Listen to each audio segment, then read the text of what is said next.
So is Canada putting too much emphasis on oil and pipeline development? In addition to Keystone XL, there are proposals to send Alberta oil west to the Pacific coast and east to the Maritimes. Ottawa says it's critical Canada get the natural resources equation right. But environmentalists vehemently disagree with the government's economic strategy. Jacques Bourbeau explores that angle for us tonight.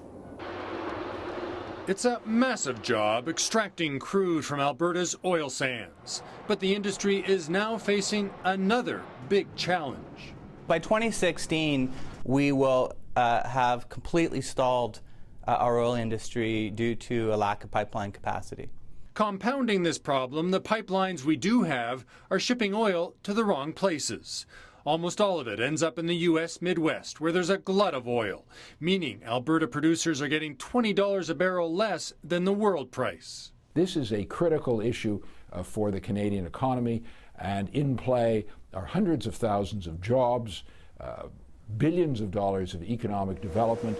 To access the riches of world oil prices, even if Keystone doesn't fly, there are proposals to build pipelines to eastern Canada and to the BC coast, where oil can be shipped to energy-hungry China.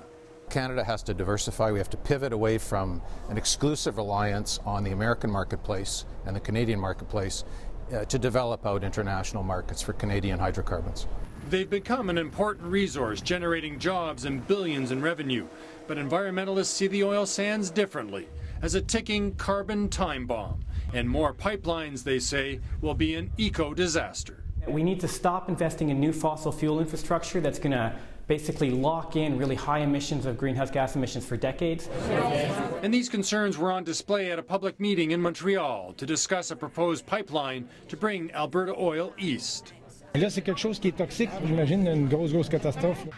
To win regulatory approval, the oil industry knows it has to deal with this issue. We have to demonstrate we're putting forward projects that have environmental sensitivity, that we're working and committed to reducing the greenhouse gases that come out of these projects as we go forward. Getting new pipelines built is a priority for Alberta's oil industry. It cannot prosper without them. And that's precisely the reason why opponents say they should not be built. Jacques Bourbeau, Global News, Ottawa.